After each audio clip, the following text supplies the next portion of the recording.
Hey everyone, we're here for our Sister Wives rewatch, Season 6, Episode 9, Sister Wives on the Ropes. Cody gives the ick. Yeah, Cody does give the ick. This is where Actually, they all give the ick today. I've been kind of dreading rewatch this because you know that I like Janelle and Christine. They do not look particularly good. Cody and Robin look awful. Mary's actually kind of neutral because she barely speaks. Robin's not a victim, so she goes around playing the whole episode and making it about how they're attacking her and how she's the victim, but she's not the victim. Man, they really, for people who are paid millions of dollars and then favorably edited, they sure whine a lot about how they're being attacked and all this. They're constantly attacked. And it's just one of those things where I just feel like going, I don't know, I just feel like if you are debating actual abuse victims, maybe don't take like the constant like, how dare you say that to me. I'm just saying, I didn't think it came off particularly great for them. Now, between John and I, we don't feel like it's anybody's business. I feel like, I just kind of feel like What's anybody's business? Like who you're sleeping with. Oh, yeah. I mean, obviously abuse if they're underage and they're marrying off. I want everybody to be taxed equally. But I mean, my point is... Besides that... What you do in your bedroom, I don't care. Well, it's just one of those things you go, no one's going after Nick Cannon for having 4 or 5 baby mamas, so I don't get how this is... He's not married. Well, yeah, neither are they. I mean, technically, he's only married to one of them. Also, who cares? But my point is, my criticisms are not coming from the point of view of we should outlaw this, we should ban this, we should create more laws and restrictions. That's not my point of view. I'm just saying... Legalize and tax it. I'm just saying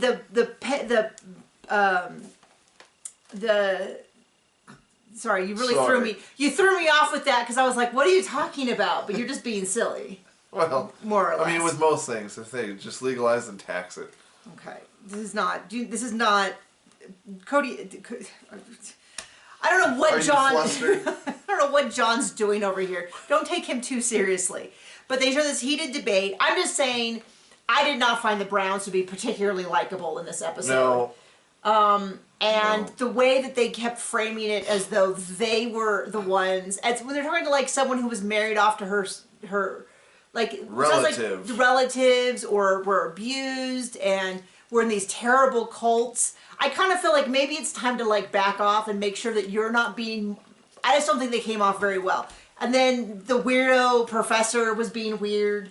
And I'm so sick of the Sister Wives when you watch it. But and they learned so much from them. And they clearly have to be like, so because the show is about the Sister Wives, can you say anything positive?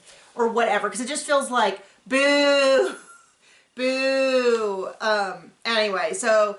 There's going to be 4 panelists, and then the other side is going to be the Browns. Aspen is going with them. It's on UNLV. Aspen's going just to sort of support her mom. So there's 4 other people. One of them is Christine Decker, who is Christine's mom's sister. So aunt. So aunt, but I want to be really clear which relative it is. Because when...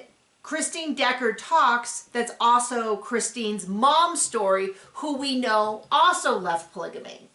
And so that was kind of interesting. One of them is Colleen, who we met a season ago.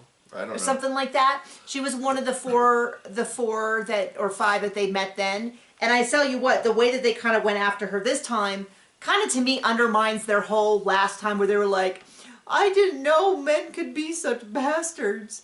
And it's like they walk this weird line where they try to be like, well, that's your experience with polygamy, but it's certainly not something we know about. But then other times they'll be like, oh, we're not like Warren Jeffs, we're not like other people. So it kind of feels like this weird Schrodinger's awareness of like, where they're trying to play this part of like, we don't know anyone who was abused, but then also be like, oh, we're well aware of these abuses, but we're so different. Do you think they took the Robin class of victimhood? I mean, before this episode? I'll say Robin at least is consistent because she yelled about not being called a victim sweetie and was so unbelievably condescending. I don't know. And it's funny because was this the good edit? Was there a version, like an edit of this debate that made them look worse? And then like so many, even the things that I enjoyed, and I was like, good for you, Janelle. In light of season 18, don't feel so you go girl. Because they're not true.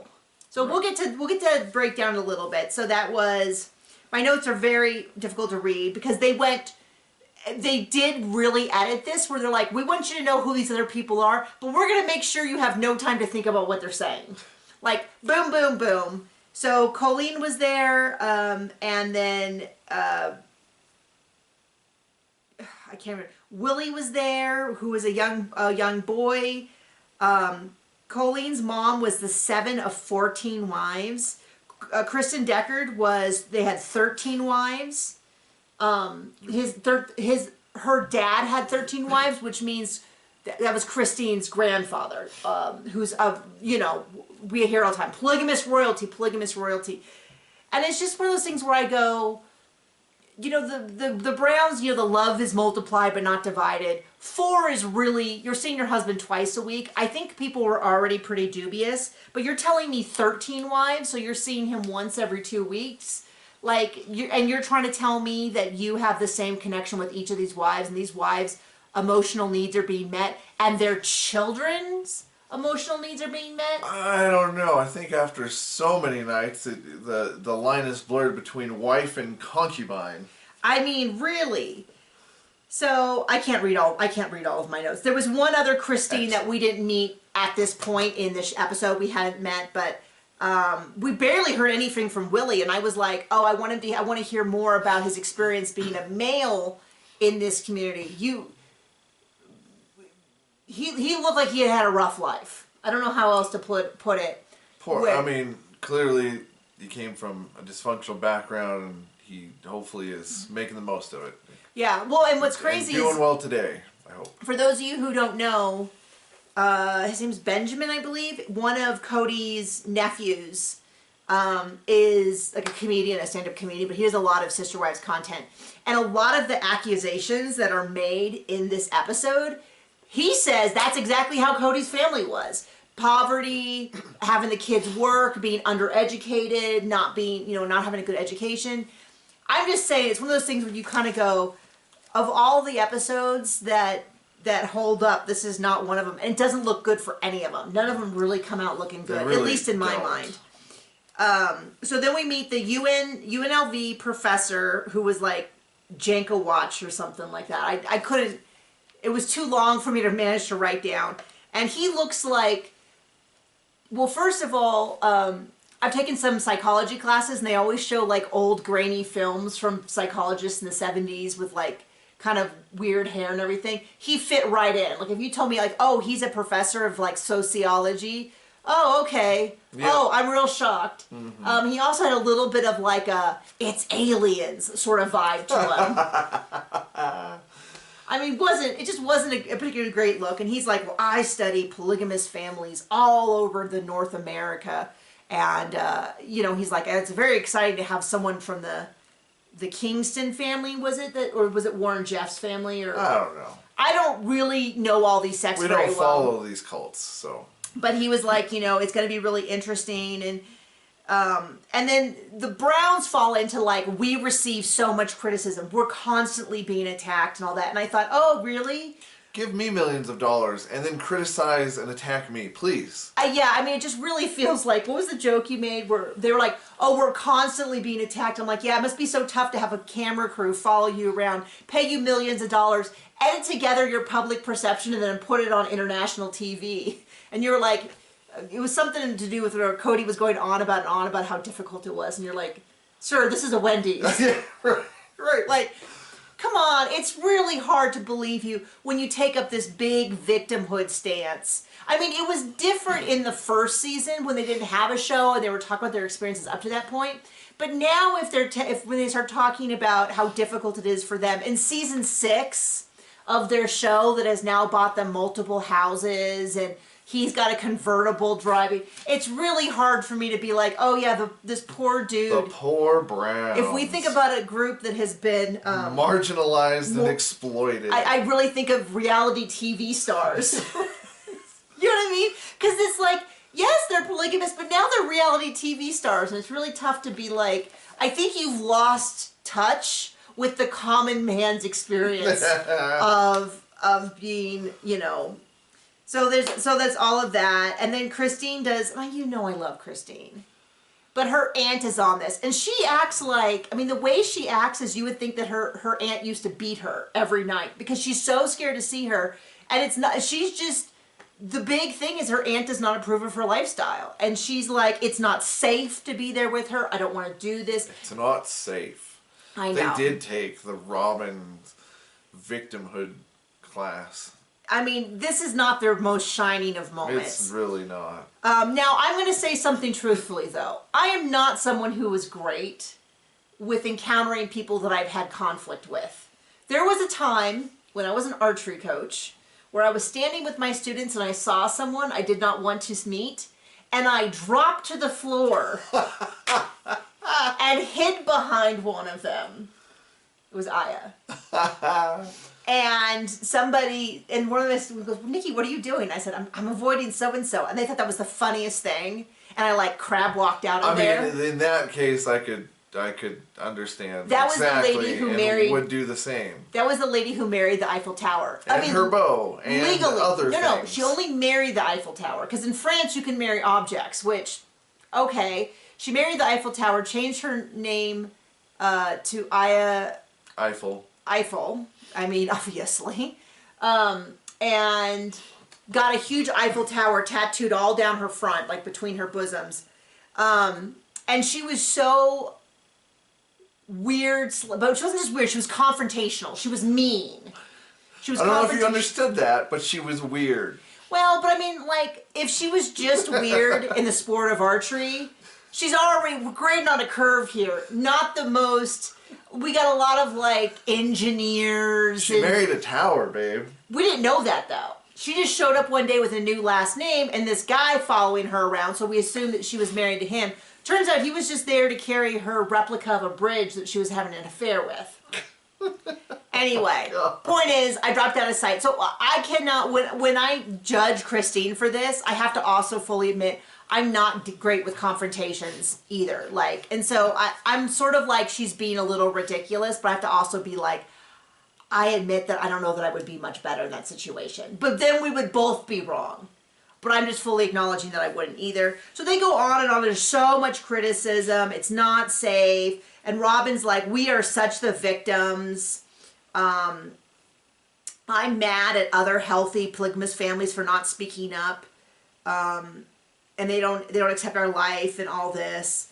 And so then we see them all getting ready for this thing. We see Robin at her house, which I have to note because we so seldom see her there. There's a note written on the mirror about how much he loves her. We see Cody at Janelle's house getting ready, and boy, is he an unattractive man.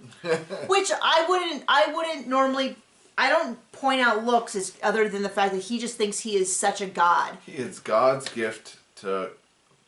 But I'll tell you what, I would take that body with a different personality over I would take a great body with Cody's personality. Like, this is all about personality, and he is such an unlikable person. So then we meet the fourth of the panelists. So originally the two younger ones, Colleen and Willie, went to stay with Christine Decker, who is Christine's aunt, and they all kind of talk a little bit. I mean, this is cut so short. I really, like, if I had a wish for season 19... They wouldn't want to put anything on that's too interesting.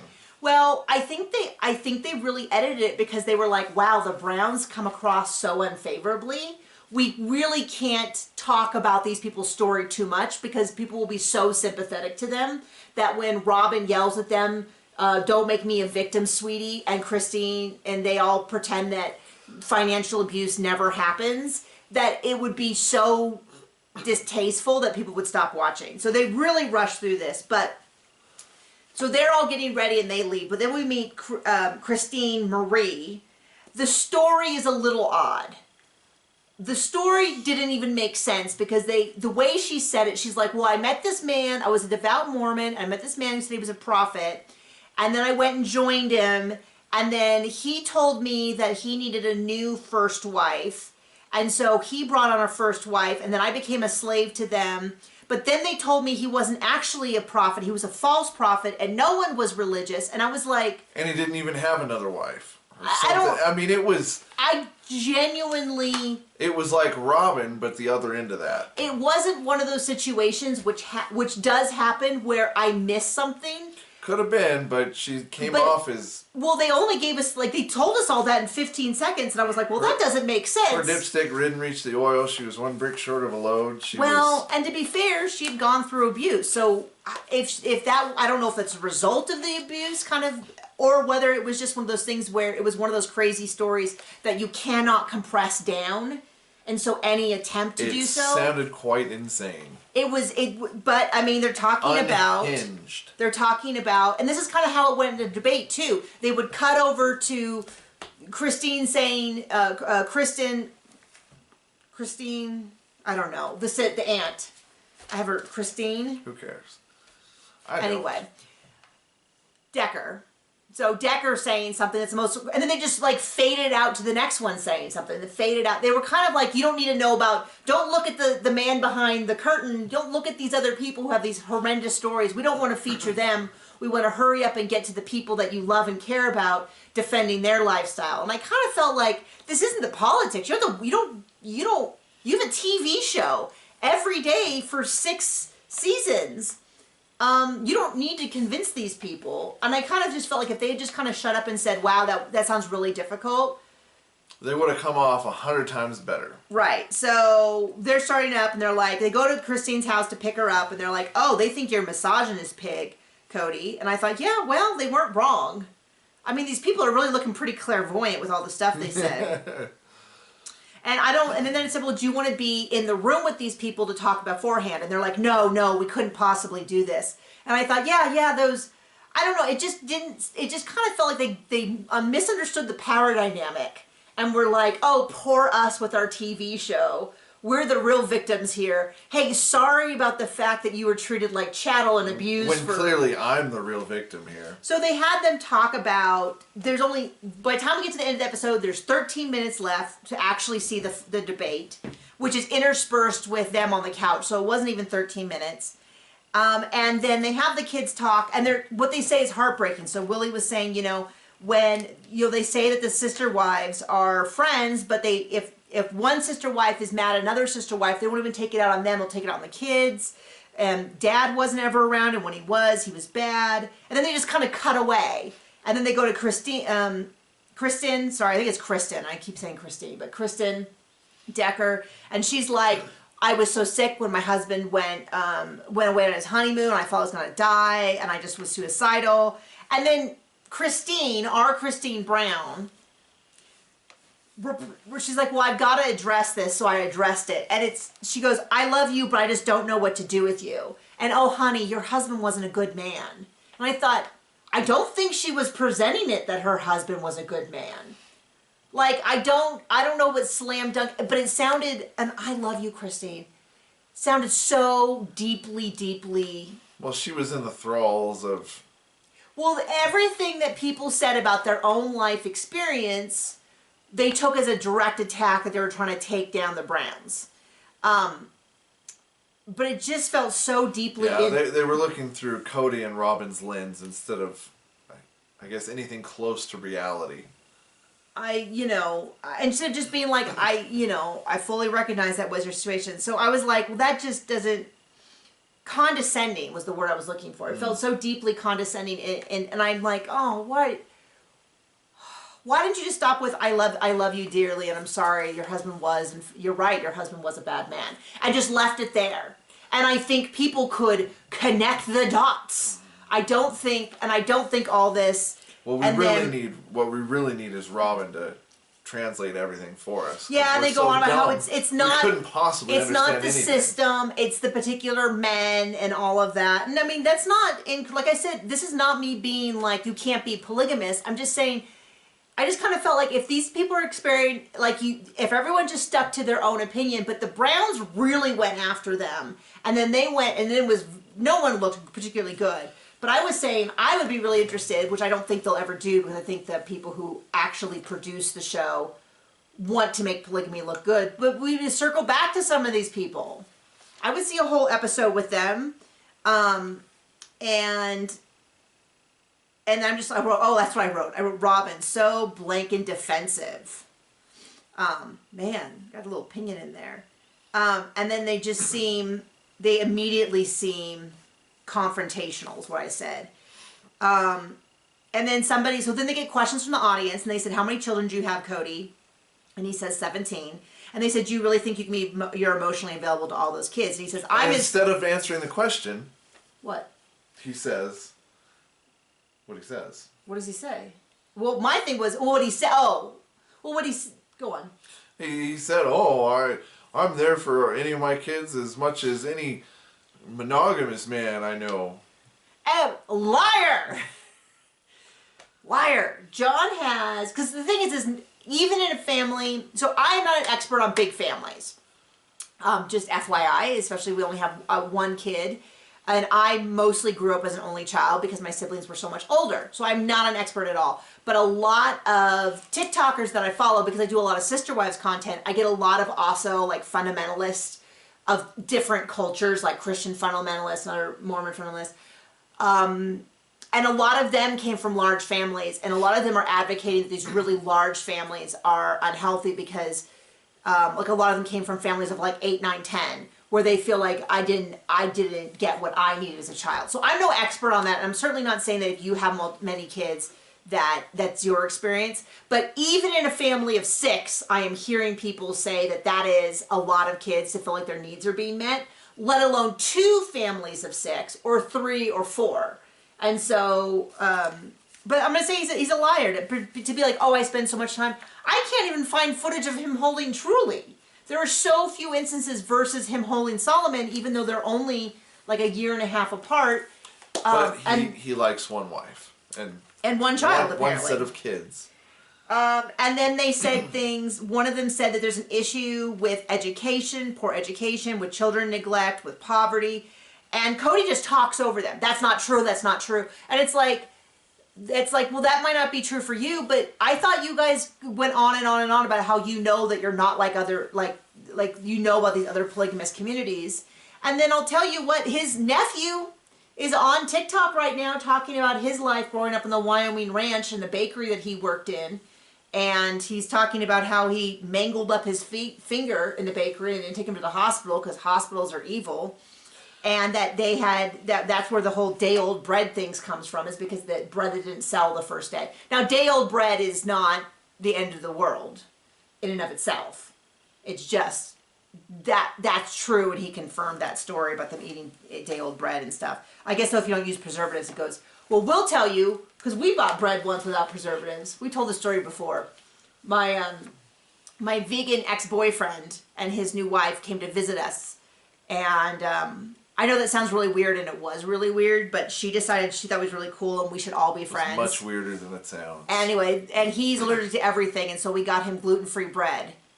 So they would have stuff to eat when they were with us, and we all went shopping together and picked it out, and then we went back and we put it away, and he didn't tell us that it has to be in the refrigerator, and it completely molded solid within like 24 hours. Less.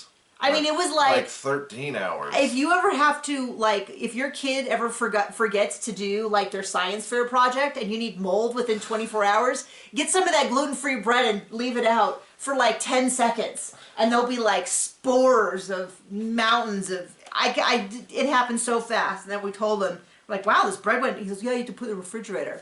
Well, thank you. Thanks, dude. If only you were with us yesterday when we were standing in this exact same place and showed you where the bread was. That was like the least weird. It was. That was. We've told the story a bajillion times, but yeah, that was the least weird thing. Anyway, so Cody just keeps talking over them, and then Colleen is saying something, and Robin attacks her and is like, "Don't say that." And she's like, "Well, this is our experience." Well, you're saying that's for everyone, and I'm just like, "Oh, Robin picking on a 20-year-old child." Well, does not surprise me in the least bit. And then someone from the audience says, the way that you talk to Cody and the way that your wives all look at you, it concerns me, would they be able to leave if they wanted to?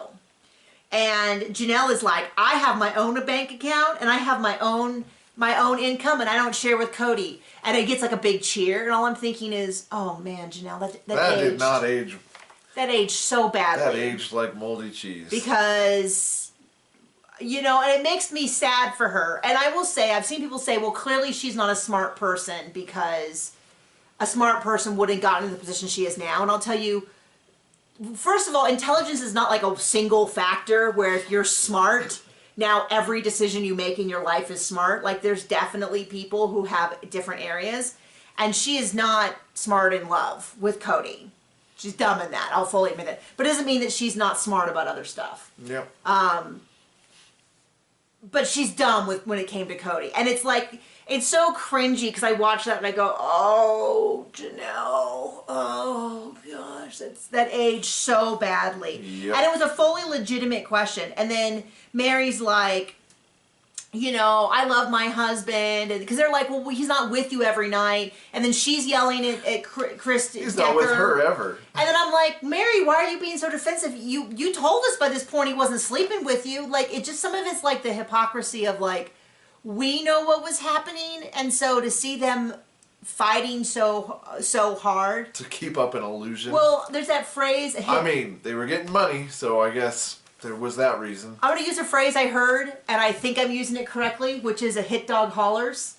Okay. When the accusations are true, people get really riled up. I think I use that correctly. I've actually Googled it multiple times, read it in situations, but I still am not convinced I use it correctly. So I guess this will be an opportunity for you in the comments to tell me that I'm an idiot and I used it wrong. But I've heard people say it and I've been dying to use it, so I just used it. And then the professor said, well, I think the divorce rate between monogamous people and polygamous people is about the same. And I'm like, well, first of all, I'd be interested to see how that's calculated, because do you only consider it a divorce if the man loses all of his wives? If a man is losing, you know, if Cody, for instance, let's just use a hypothetical man named Cody, who 3 of his 4 wives have left. Would you consider so far, would you consider him 75% divorced or 300% divorced? I know, right? It's a mathematical question for the ages. Right? Like, I mean, because I would argue divorce seems to be happening in that household a whole lot more. You know, I'm sure there's actually, they probably already have a definition. But I kind of rolled my eyes at this guy because I was like, now using couples who have been on TV is already a skewed percentage, because we know from Housewives that they all stay together forever. And there's never any legal trouble. And they never go to jail for tax evasion or worse. Or go bankrupt. Never, ever, ever, ever. But the couples that we've seen on TV that have tried polygamy and stayed together, it's not some great statistics. In fact, the Winders, I think, is probably the most successful one. Yeah. If you're not familiar, that's Seeking Sister Wife, which should be coming up soon. For the Patreon, we have at least 3 more weeks. I think when this appears on YouTube, we have a week or 2, but we're so excited for that. I'm really excited to get back to some like new content so we can actually like dish dirt and have theories and stuff. So let's get back to this. And Mary's like, I think she's stupid. I'm like, this is not good. At some point, Mary and Robin say, I would leave if I didn't believe in this, if I was unhappy or something. And we know that's not true. So then Decker says, well, Robin said she would leave if she didn't believe in it. And Robin's like, I did not say that. And then she I goes did not on say to that. Exactly say it again. And she said if I wasn't happy and I wasn't healthy and it was my religion, I would leave. And I thought, that's exactly what she said then. Great. And then she's like, don't you put words in my, don't you make me a victim, sweetie. And I thought, that is the least, that to me, that should go on a shirt. Don't make me a victim, sweetie, with like a deranged Robin on the side. Because that's, to me, that's on the level of like, it's a knife in the kidneys. I mean, in terms of like, they thought they ate, but they did not. Yes. To use that phrasing. So then they come back and it's this real like, oh, the Browns have suffered this tremendous situation of having survived being on reality TV with a favorable edit and being paid handsomely for it. And my guess is that none of the other participants were paid. Yeah, right.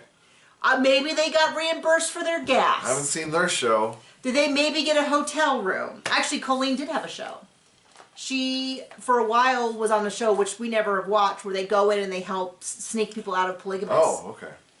It's not like a fun, ha ha ha, let's make little jokey No jokes. kidding. Smuggling people out of a cult. Wow. I know, but it's very harrowing. It's not the kind of stuff we recap because we like to be more snarky, and that is not something that deserves snark. So, Well, I mean, certain ones of those people that we don't see on the show do. But So- yeah, but the people actually on the show. and then Robin expresses to us how Cody's feeling in the Yes, final interview. because he wouldn't know. And then the otherwise. professor explains to us that when he sees polygamous families that work, there's a number of factors. Once they're economically well off, and it's like, oh, you mean rich people get a different set of rules? I'm shocked. Thanks, buddy. Never heard that. That the man is really good at managing the relationships, and if he has a favorite wife, he keeps it hidden. So already Cody's off the table. And then that the sister, and I really learned this part from the Browns. The sister wives are genuinely friends, and I'm like, Yeah, I mean, he's a professor. Doesn't make him. smart. And I'm so annoyed because I'm just like, I mean, he would be someone that I would like to go and then I'd like to appear in season 19 and be like, what about your experience with this episode would you like to share that didn't make the initial cut? So I bet you he would be like, you know, there was this and there was this and there was this and I had these concerns, but they said it wasn't the case and so I believed them. And here's my doctorate because I never should have believed him and I'm a fool. So anyway, thank you for joining us. I know these recaps have been a little bit longer, but I hope that you're enjoying them. Thanks. Bye.